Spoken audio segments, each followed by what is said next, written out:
Crypto market जितनी तेज़ी से ग्रो कर रही है, स्कैमर्स भी उतनी तेज़ी से फल फूल रहे हैं और स्कैम्स बहुत होते जा रहे हैं मार्केट के अंदर। इसमें से एक स्कैम है जिसको कहते हैं पिग बुचरिंग स्कैम। रिसेंटली ये ऑस्ट्रेलिया के अंदर रिपोर्ट भी आई थी कि अराउंड $122 मिलियन ऑजीज़ का पिछले लास्ट 12 मंथ्स में उनका लॉस हुआ है और वो पिग बुचरिंग स्कैम उसमें से एक मेन वजह थी। इस स्कैम का जो इंट्रोडक्शन होता है वो ऐसे होता है कि आपके पास एक मैसेज या कॉल आती है जिसमें आपको कोई ना कोई कन्विंसिंग मैसेज भेजा जाता है। फिर आहिस्ता आहिस्ता वो आपके साथ रिलेशंस बिल्डअप करते हैं, आप उन पर भरोसा करने लगते हैं, ट्रस्ट करने लगते हैं और इसका आगाज़ ही ट्रस्ट से होता है। जैसे हम उन पर ट्रस्ट कर लेते हैं तो फिर वो आपको अपने क्रिप्टो कम्युनिटी से इंट्रोड्यूस करते हैं, जिसमें वो फेक इमेजेस शो करते हैं, फेक स्क्रीनशॉट्स होते हैं कि हमने इतना प्रॉफिट अर्न किया। मिसाल के तौर पर $10 अर्न किया तो उसको एडिट करके $1000 शो कर देंगे। यहाँ तक कि लॉस को भी प्रॉफिट में शो किया जा सकता है और ऐसी एप्लीकेशंस आ गई हैं।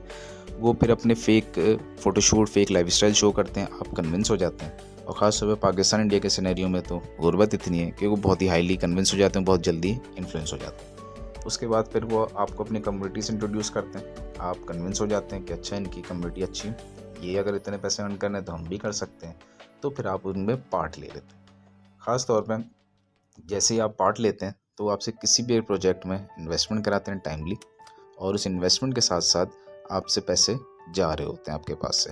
और जब उनको लगता है आपने एक हैवी इन्वेस्टमेंट कर दिया तो फिर वो प्रोजेक्ट लेके गायब हो जाते हैं। फिर प्रोजेक्ट भी डम, क्योंकि वो कोई रियलिटी में प्रोजेक्ट ही नहीं होता और इन्वेस्टर भी गायब, तो आपके सारे पैसे लॉस में चले जाते हैं और आप फिर स्कैम का शिकार हो जाते हैं। पाकिस्तान और इंडिया के सिनेरियो में देखें तो इसमें एक चीज़ कॉमन है कि फेसबुक या इंस्टाग्राम, इन दो जगहों पे ग्रुप्स बनाए जाते हैं। और अब तो इंस्टाग्राम के साथ साथ टेलीग्राम भी यूज़ किया जा रहा है।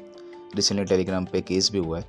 तो इन जगहों पे ग्रुप्स बनाए जाते हैं, आपको कन्विंस किया जाता है, फेक स्क्रीनशॉट दिखाए जाते हैं और फेक उनके कोई दूसरे कंट्रीब्यूटर्स होते हैं जो उनके प्लांटेड कर किए होते हैं। वो डिफरेंट पोस्ट डालते हैं, अपनी स्टोरी शेयर करते हैं जो कम्प्लीटली फेक होती हैं, उसमें कोई रियलिटी नहीं होती, आप किसी को नहीं जानते। यहाँ तक कि वो ऐसे ऐसे प्रॉफिट शेयर करते हैं कि मैंने $500 इन्वेस्ट किया और मैंने $15,000 $20,000 तक अर्न कर लिया, जबकि आपका माइंड ये कह रहा होता है कि ये पॉसिबल नहीं है, कि क्विक सिनेरियो में कैसे पॉसिबल हो सकता है, लॉन्ग टर्म में तो हो सकता है। लेकिन फिर भी आप उसमें यकीन कर लेते हैं और ट्रस्ट जैसे ही आपका बिल्डअप हो जाता है वहीं से आपके साथ स्कैम स्टार्ट हो जाता है। पाकिस्तान के केस में बहुत से ऐसे लोग हैं, इन्होंने अपने नाम के आगे कैपिटल लगाया और अपनी कंपनी बना दी और जो ऐसे किया कि मैं वो इंटरनेशनल किसी कंट्री में या कहीं पे उनकी कंपनी है किसी भी कंट्री के अंदर, और वहाँ पे वो ऑपरेट करते हैं और वो बहुत ही बड़ी कंपनी है और वो हम पे बहुत बड़ा एहसान कर रहे हैं हमें सिखा के। फिर लोग उनसे कन्विंस हो जाते हैं, उनकी फ़ेक तस्वीरें देखते हैं और उनके ग्रुप्स के अंदर उन्हीं के प्लांटेड किए हुए लोग होते हैं जो अपनी फ़ेक स्टोरीज़ बताते हैं, fake screenshot, fake video share करते हैं। लोग कन्विंस होकर उनके ग्रुप और कम्युनिटी को ज्वाइन कर लेते हैं। अच्छा, उनकी फ़ीसेस भी बहुत हाई होती हैं, तो लोग ये समझते हैं कि यकीनन ये कुछ वैल्यू सिखा रहे होंगे, वर्थ होगी इस चीज़ की। जैसे आप ज्वाइन करते हैं तो 3-4 महीने गुजरते हैं तो आपको रियलाइज़ होना शुरू होता है कि आपकी जो फीसेस हैं वो ज़्यादा हैं और आप इतना प्रॉफिट अर्न नहीं कर रहे हैं।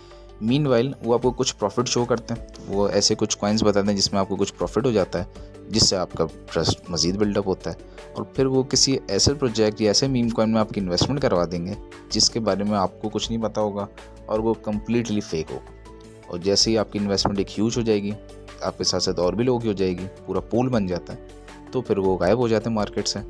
जो प्रोजेक्ट था वो डंप हो जाता है और सबके पैसे बर्बाद हो जाते हैं। तो ये हमारे पाकिस्तान के केस में ये बहुत ही ज़्यादा है ये चीज़, तो इससे बचने की ज़रूरत है। और इससे बचने का एक सबसे अच्छा तरीका है अपनी एनालिसिस ज़रूर करें, और जो भी किसी भी प्रोजेक्ट में इन्वेस्ट करें खुद की रिसर्च और एनालिसिस बहुत ज़रूरी है।